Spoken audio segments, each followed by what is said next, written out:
Sebelum kita mulai ibadah, kita berdoa dulu ya teman-teman. Tuhan Yesus, terima kasih berkat-Mu hari ini. Sekarang kami akan memulai ibadah sekolah minggu online. Pimpin kami dari awal hingga akhir. Berkatilah kakak-kakak sekolah minggu kami. Berkatilah kami semua supaya sehat selalu Tuhan.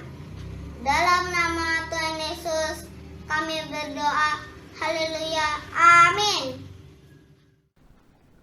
Adik-adik, walaupun kita ibadah di rumah, online, kita harus tetap semangat memuji Tuhan.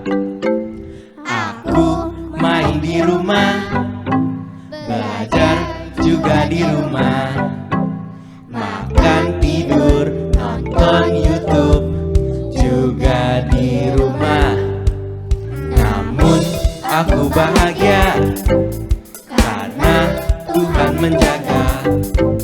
Papa, mama, kakak, adik sehat semua.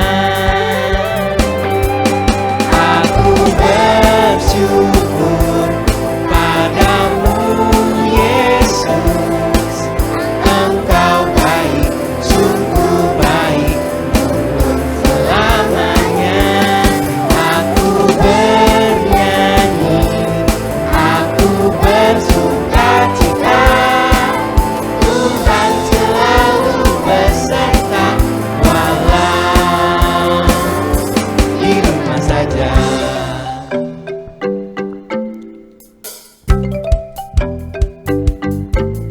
Online service di rumah, memuji menyembah Tuhan dengan semua teman-teman kakak tersayang. Aku bersyukur padamu Yesus. Engkau baik, sungguh baik untuk selamanya. Aku bernyanyi, aku bersukacita. Tuhan selalu beserta walau di rumah saja. Adik-adik tetap semangat memuji Tuhan walaupun tetap di rumah ya. Jangan kalah saat di gereja.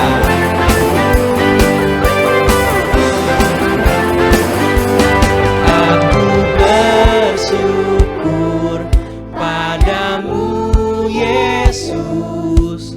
Engkau baik, sungguh baik untuk selamanya. Aku bernyanyi, aku bersukacita. Tuhan selalu beserta walau di rumah saja.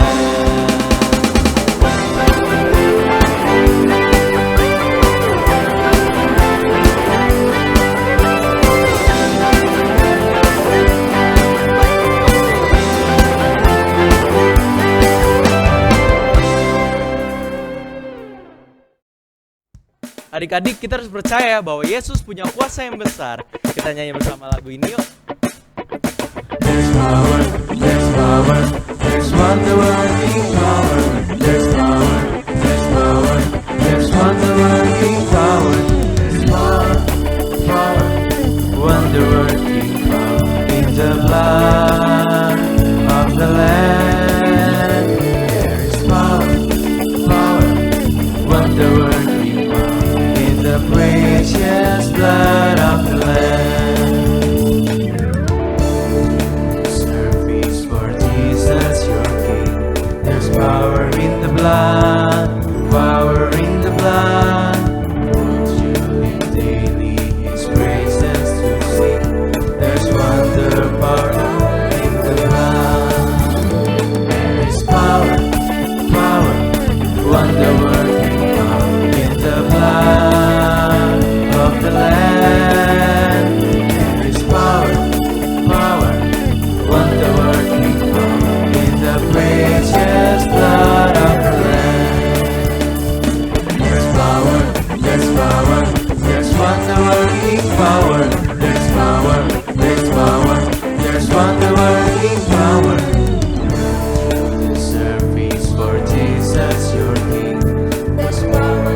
blood, power in the blood.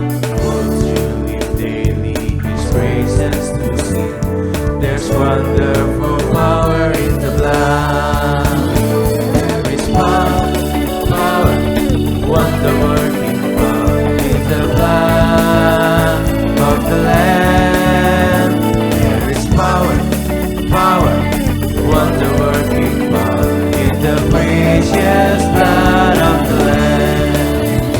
There is power, wonder-working power in the blood of the Lamb. There is power, wonder-working power in the precious blood of the Lamb. In the precious blood of the Lamb. In the precious blood of the Lamb. Adik-adik, sebelum kita mendengar firman Tuhan, kita mau lebih sungguh lagi. Kita mau menyanyikan lagu Mata Kecil Ini.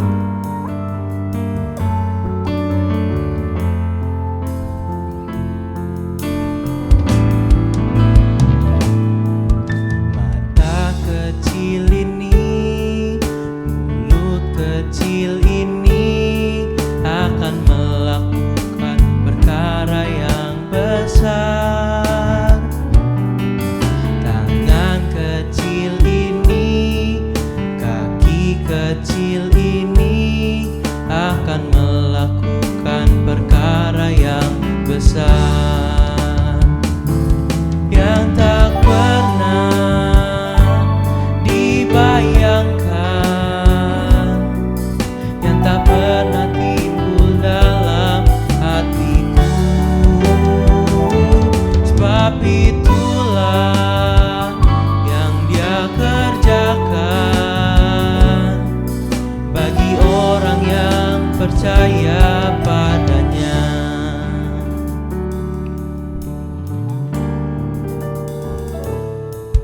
Mata kecil ini, mulut kecil ini akan melakukan perkara yang besar.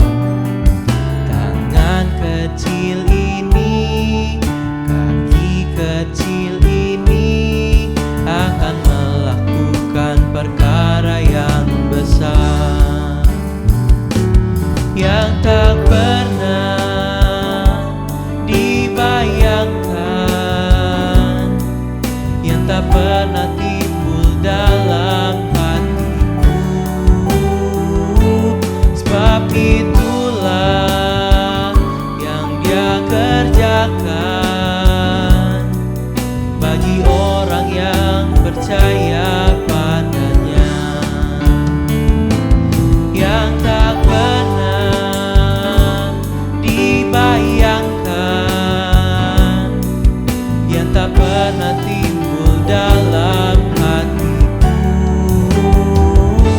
Sebab itulah yang Dia kerjakan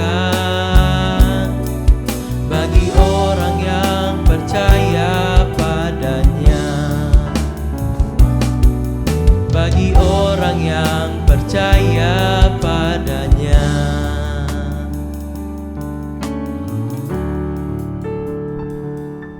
Adik-adik, sebelum kita mendengar firman Tuhan, mari kita berdoa.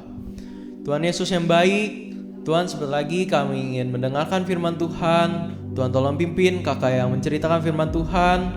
Tuhan juga pimpin kami agar kami dapat mendengarkan, dapat mengerti isi dari firman Tuhan. Dalam nama Tuhan Yesus kami berdoa. Haleluya, amin. Shalom adik-adik semua, apa kabarnya? Pasti dahsyat dan luar biasa ya. Woi, Kak Kris udah lama nih gak nyapa adik-adik yang ada di rumah. Pastinya adik-adik semua sehat semua ya. Oke, yang sudah siap untuk mendengarkan firman Tuhan, katakan, yes, aku siap. Yuk, kita katakan sama-sama ya. 1, 2, 3. Yes, aku siap. Ih, keren. Berarti adik-adik sudah siap untuk mendengarkan firman Tuhan hari ini. Nah, adik-adik, minggu kemarin kita telah belajar kebenaran firman Tuhan, kita telah belajar menolong dari satu tokoh Alkitab, yaitu Gideon. Gideon itu rajin menolong ya. Apa sih itu arti menolong? Menolong itu ya dengan sukacita, dengan sepenuh hati.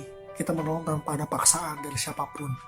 Bahkan kalau bisa kita sendiri nawarin, mau ditolongin nggak? Gitu.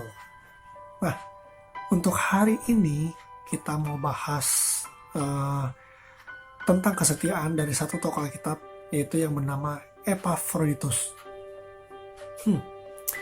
Epaphroditus, siapa ya dia? Kok kayaknya jarang dengar, atau bahkan belum pernah dengar nih si Epaphroditus ini. Nah, latar belakang dari Epaphroditus ini adalah dia salah seorang warga jemaat dari Filipi. Nah, si Epaphroditus ini menjadi teman, menjadi saudara, teman sekerja, dan teman pelayanan si Rasul Paulus dalam memberitakan Injil atau memberitakan kebenaran firman Tuhan. Nah, jemaat Filipi ini adalah jemaat yang didirikan oleh si Rasul Paulus dalam memberitakan kebenaran firman Tuhan. Filipi ini terletak di pedalaman daerah Yunani. Ya. Nah, suatu hari si Rasul Paulus ini ditahan di penjara di daerah Roma. Nah, ternyata warga jemaat Filipi ini udah tahu, dan mereka kaget ketika mendengar si Rasul Paulus ditahan. Mereka khawatir dengan segala keperluan si Rasul Paulus. Akhirnya Epaphroditus ditunjuk untuk mengirim perbekalan yang dibutuhkan oleh Rasul Paulus. Ya kayak misalkan untuk makannya, untuk pakaiannya, apakah dia ada gantinya atau tidak. Nah, dan Epaphroditus pun mau untuk melakukannya. Nah, Epaphroditus berangkat nih dari kota Filipi ke kota Roma, di mana tempat si Rasul Paulus ini ditahan. Nah, si Epaphroditus ini jalan yang berliku, terus jalannya sangat panjang banget. Nah, si Epaphroditus ini jalan sendirian loh adik-adik. Jadi Epaphroditus tuh gak ada temen. Jadi cuma dia seorang diri yang menuju ke Roma, di mana tempat si Rasul Paulus ditahan. Jadi dengan ketaatan, kesetiaan, dan keberanian, dan mau menolong, itu Epaphroditus lakukan. Nah, akhirnya Epaphroditus ini sampai nih di penjara. Akhirnya dia ketemu sama si Rasul Paulus. Jadi itu dia kasih semua tuh perbekalan yang si Rasul Paulus butuhin. Kan kayak makanan, pakaian, atau apapun itulah yang si Rasul Paulus butuhin. Nah, si Epaphroditus ini nggak langsung pulang, nggak langsung balik lagi ke Filipi, melainkan dia tinggal di kota Roma untuk beberapa saat untuk membantu keperluan si Rasul Paulus. Nah, dalam masa melayani Rasul Paulus, ternyata si Epaphroditus ini jatuh sakit. Bahkan Epaphroditus ini hampir mati. Kasihan ya adik-adik ya. Dia niatnya baik, tapi dia jatuh sakit. Bahkan hampir mau mati. Tapi dia tidak menyerah. Dia tetap berdoa sama Tuhan. Dia minta pertolongan dari Tuhan, minta belas kasihan biar dia sembuh dari sakit. Nah, karena kasih karunia Tuhan yang begitu baik sama si Epaphroditus ini, Tuhan berikan kekuatan, Tuhan berikan kesembuhan kepada Epaphroditus. Akhirnya Epaphroditus pulih kembali. Melihat kondisi kayak gini, akhirnya Rasul Paulus suruh si Epaphroditus untuk pulang kembali ke kota Filipi. dengan berbekal surat juga untuk keluarga Filipi. Nah, tapi ketika si Rasul Paulus di penjara, Rasul Paulus itu tidak hanya diam aja. Rasul Paulus tetap berdoa untuk jemaat Filipi dan warga jemaat yang lainnya yang Rasul Paulus pernah singgah untuk memberitakan kebenaran firman Tuhan. Jadi secara khusus Rasul Paulus berdoa untuk jemaat Filipi dan warga jemaat yang lain. Tujuannya apa? Tujuannya cuma satu, agar setiap jemaat itu bersatu hati untuk melayani, untuk memberitakan Injil ke seluruh negeri, bahkan ke seluruh muka bumi. Nah, sebentar kita mau nonton video singkat ya. Yuk, mari kita saksikan video singkat ini. Halo teman-teman, pagi ini kita akan belajar tentang Epafroditus. Epafroditus ini adalah salah satu dari jemaat Filipi. Teman-teman tahu kan bahwa Paulus waktu itu di penjara di Roma. Nah, selama di dalam penjara, Paulus selalu berdoa untuk jemaat-jemaat yang lain, juga untuk jemaat Filipi, supaya mereka tetap bersatu dan tetap setia, tidak jatuh di dalam pencobaan, dan tetap setia kepada Tuhan, supaya mereka semua mendapatkan hidup yang kekal pada akhirnya. Nah, Paulus banyak menulis surat-surat untuk jemaat-jemaat yang lain juga, tidak hanya kepada Filipi saja, tapi isinya juga sama, yaitu supaya mereka bersatu. Dan mereka juga didoakan oleh Paulus melalui surat itu. Paulus selalu mengingatkan untuk mengikutinya. Paulus juga mengingatkan bahwa Tuhan Yesus sudah mati untuk seluruh orang di dunia yang mau percaya kepadanya. Teman-teman tahu kan, Tuhan Yesus rela mati di kayu salib untuk menebus dosa-dosa kita. Namun, pada akhirnya Tuhan Yesus bangkit kembali dan naik ke surga, menyiapkan tempat untuk kita di surga nanti. Nah, semua itu tertulis di dalam surat Paulus. Ada seseorang bernama Timotius yang memberikan waktu dan tenaganya untuk membantu Paulus dalam pengabaran Injil. Nah, Epafroditus ini adalah juga salah satu yang membantu Paulus. Dia mendapat tugas untuk mengantarkan barang sumbangan dari jemaat Filipi untuk Rasul Paulus yang berada di Roma. Epafroditus melakukannya dengan sungguh-sungguh. Ia membawanya dengan hati-hati sehingga semua sumbangan itu sampai tujuan dengan selamat. Namun di Roma, Epafroditus tidak langsung pulang. Ia masih menolong keperluan Rasul Paulus di penjara. Wah, sungguh tekun ya Epafroditus. Kalau teman-teman gimana? Mau tidak untuk menerima tugas-tugas sederhana dan mengerjakannya dengan sungguh-sungguh? Epafroditus mau berbuat baik karena dia adalah orang yang setia kepada Tuhan dan mau mengerjakan pekerjaan-pekerjaan yang sederhana. Yuk kita contoh Epafroditus. Kita lakukan sebaik-baiknya tugas apapun yang diberikan kepada kita. Mari kita lakukan dengan sungguh-sungguh. Nah, adik-adik, tadi kan kita udah nonton nih video singkatnya, ya. Yang tadi kakak bilang, Paulus walaupun di penjara, dia nggak pasrah aja. Rasul Paulus walaupun ditahan, dia tetap berdoa, karena dia yakin pertolongan dari Tuhan itu sangat nyata. Nah, Rasul Paulus berdoa untuk warga jemaat Filipi dan warga jemaat yang lainnya yang di mana Rasul Paulus pernah singgah untuk memberitakan firman Tuhan. Nah, apa sih yang kita mau belajar dari si Epafroditus ini? Nah, itu tentang kesetiaannya. Itu buktinya sudah nyata. Ketika si Epafroditus ditunjuk untuk nyamperin si Rasul Paulus ke Roma, dia tidak langsung menolak. Epafroditus, kamu nanti ke Roma ya, samperin si Rasul Paulus bawa perbekal yang dibutuhin. nggak mau ah. Kenapa harus saya? Kenapa nggak yang lain? Epafroditus tidak seperti itu. Justru Epafroditus mau menjalankannya. Epafroditus mengiyakan apa yang warga jemaat suruh. Nah, di perjalanan pun Epafroditus juga berjalan sendirian. Dia sangat berani dengan pedenya, dengan percaya diri.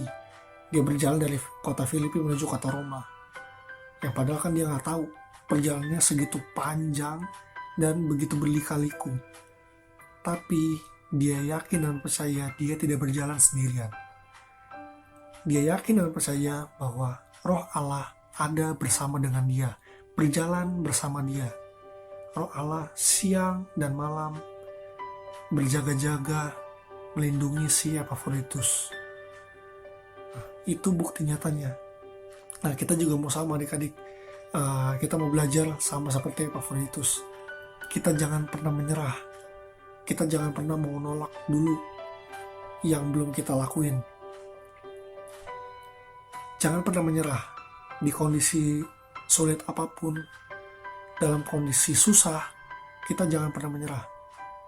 Justru kita harus mengucap syukur sama Tuhan, karena pada saat kondisi menyerah, Tuhan tidak pernah meninggalkan kita. Tuhan masih menolong kita. Justru kita harus berterima kasih sama Tuhan. Kita harus mengucap syukur sama Tuhan lebih lagi. Dan tentunya kita harus punya kemauan dan mendisiplinkan diri agar apapun perintah yang akan kita terima nanti, kita bisa terima dengan baik dan kita jalankan dengan penuh sukacita tanpa paksaan dari siapapun. Oke adik-adik, cukup sekian cerita dari kakak hari ini. Mari kita bersatu di dalam doa. Tuhan Yesus, terima kasih untuk berkat-Mu pada hari ini. Tuhan, kami mau belajar taat seperti Epafroditus. Kami mau belajar setia. Kami mau mempunyai roh yang lebih berani lagi Bapa dalam setiap menjalankan perintah yang Tuhan beri. Tuhan, ajar kami untuk lebih sungguh-sungguh lagi belajar untuk taat, untuk setia dalam menjalankan perintah dari Tuhan. Terima kasih Tuhan, kami boleh memuji, mendengarkan firman-Mu, dan pada tiba saatnya kami ingin berpisah satu dengan lain. Tuhan, tolong tutup bungkus keluarga kami, hindari dari segala penyakit, dari virus-virus yang jahat, Tuhan, yang sedang merajalela. Tuhan, tutup bungkus keluarga kami, dan kami tolong di dalam nama Tuhan Yesus, agar kami semua tetap sehat, tetap fit, dan bisa menjalankan hari-hari dengan baik. Terima kasih Tuhan Yesus, hanya di dalam nama-Mu kami sudah berdoa dan mengucap syukur. Haleluya. Amin.